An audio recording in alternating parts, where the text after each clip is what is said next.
It was a big day for Mullen with company updates, NASDAQ compliance regained, and some early signs over any sort of likelihood of any potential short squeeze in the stock.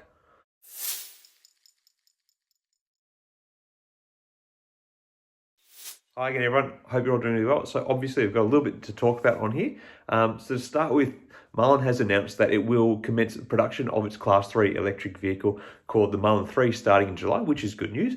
The production is going to take place at Mullen's facility in Tunica, Mississippi. To facilitate the production process, Mullen has partnered with NRTC Integration, a company specializing in assembly line installation and integration, which includes the implementation of robotics and automation systems for vehicle production. NRTC will not only assist with the initial production launch, but will also provide further support as Mullen ramps up its production capacity. The CEO, Dave Mitchell, expressed satisfaction and validation at the progress of the Class 3 vehicle production line in Tunica, stating that vehicles will be coming off the production line and delivered to customers later this summer. At the time of the announcement, Mullen has already received purchase orders totaling $279 million from the Randy Marion Automotive Group for both the Class 3 and Class 1 vehicles, indicating a strong market demand for Mullen's EVs at the moment. The order from Randy Marion includes a substantial 1,000 vehicle order for the Mullen THREE valued at $63 million, and deliveries for this order are expected to commence in August, with revenue collection obviously following suit. So in preparation for the increased production, Mullen has made significant updates to its Tunica facility, introducing automated guided vehicles, chassis assembly lines, a water test booth, and robots to aid in the production process. The company has also expanded its workforce by hiring an additional 35 plant staff members, so getting real here. And moreover, Mullen recently entered into another agreement with MGT Lease, signing a purchase order worth $15.75 million for 250 Mullen THREEs. We spoke about this recently, that there was a bit of shadiness about the way this was announced, and obviously the fact that it's still being talked about suggests that the order is indeed going ahead. That's not a bogus one. But regarding this order, deliveries for this order are set to begin in August, with the completion expected by December. So these purchase orders from Randy Marion and MGT Lease represent significant milestones for Mullen as they mark the company's entry into revenue generation. However, shareholders will likely have to wait until August for revenue collection to begin. Usually this stuff, the money that comes through for these orders is based on as they're delivered. So it's like, even if Mullen was to receive the cash from this now, they'd have to it would sit as a bit of a liability on their balance sheet as it's unearned. I can't remember the term. It's unearned something, but anyway, but so it should start showing up in the sales figures and revenue figures Q3, Q4 this year. So overall, Mullen's upcoming production of the Class 3 Mullen THREE, along with the substantial purchase orders from these two groups, demonstrate the growing demand for Mullen's EVs, with the company's Tunica facility equipped with state-of-the-art production technology and an expanded workforce.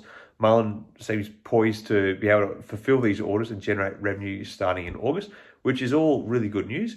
Now, generally, while this announcement, was kind of positively received, it gave the stock a bit of a bump during the day, I don't think it's actually that important of a announcement, to be honest. It's just them sort of saying, yes, we're getting our factory up to date, and it's going to allow us to make delivery on these orders, which is all good. This is all stuff that shareholders should be expecting from the company anyway. It's not anything groundbreaking.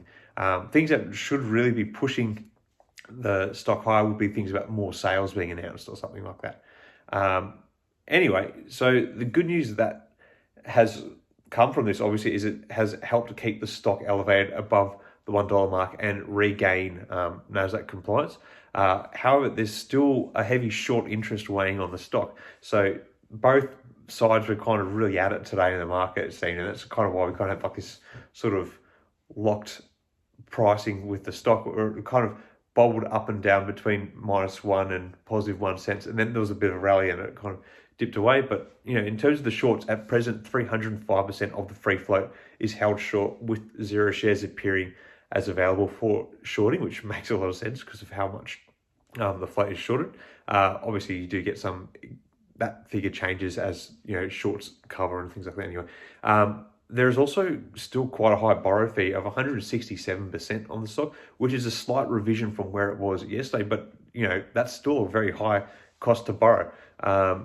However, in the short's favor, there's still like a high number of days to cover, and this makes a bit of sense because of how far the stock has fallen since they undertook the reverse stock split.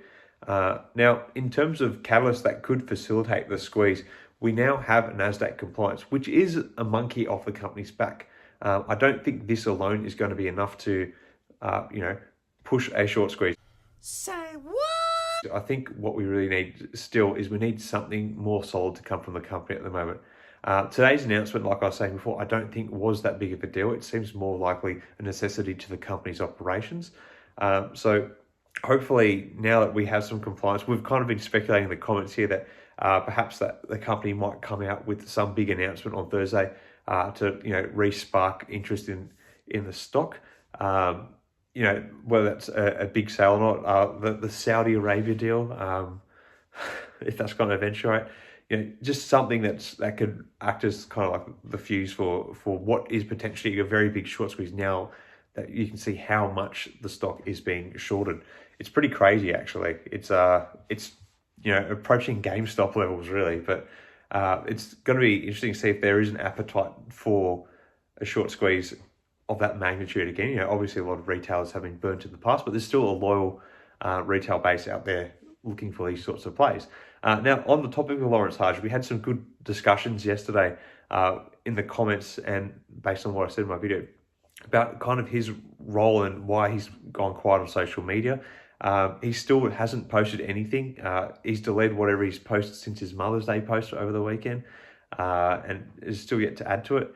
I think really likely those 3 points that we made yesterday that he's possibly either burying tracks about the Saudi deal because it might have fallen through, or that he's obviously trying to give greater privacy to the negotiations are quite realistic prospects. The other thing too, obviously we spoke about, is that there's this real possibility that someone probably had a little talk with him quietly saying like, the things you're posting now that you're part of the executive team of the business can be perceived as, market manipulation of the stock, because it's kind of, you've got quite a bullish sentiment about the way you come out and say things and drop hints about things that are coming. Like the whole thing of the Saudi deal, if that doesn't go ahead and, because of the things he's posted on social media, he could be in a bit of hot water for that. So, fingers crossed, he seems like a good guy, but fingers crossed he's kind of going to be able to deliver this Saudi deal and we can kind of forget about like those posts and, there won't be any sort of investigation. But yeah, I think this is something he's trying to be a bit careful with at the moment. Anyway, so Thursday kind of shapes up as a bit of a day like Wednesday, really, where it's like, well, the stock can kind of run anyway, but it's just, I think the company needs to give some good news to the stockholders to really, galvanize them and to push the stock higher. If shareholders are left sitting idly for a while, I think we might start to see more momentum switch back to the shorts. There's a lot of them weighing down. They have a high number of days to cover. However, at the same time, there's a high short borrow fee. So while there's a high number of days to cover, I don't think many of them want to be holding these positions for very long. It looks like a lot of them are using it for a short-term trade. Anyway, let me know your thoughts on everything Mullen at the moment. What did you think of the announcement? Is it a bit of a nothing burger, more of an operational necessity to you guys as well? Do you think there's any, big news coming from the company that might be able to actually push a bit of a short squeeze in the stock? And now that we have regained NASDAQ compliance, where do you actually see the stock being truly valued at? Like, this is an interesting one. No one really talks about this one yet, but I'd love to hear what people think, like the true value of the stock is based on now being NASDAQ compliant, and, the fact that we are starting to get some orders come through and, operationally things are starting to really look up for the company at the moment. Let me know in the comments below. Till next time, everyone. May the markets trade in your favor. Cheers.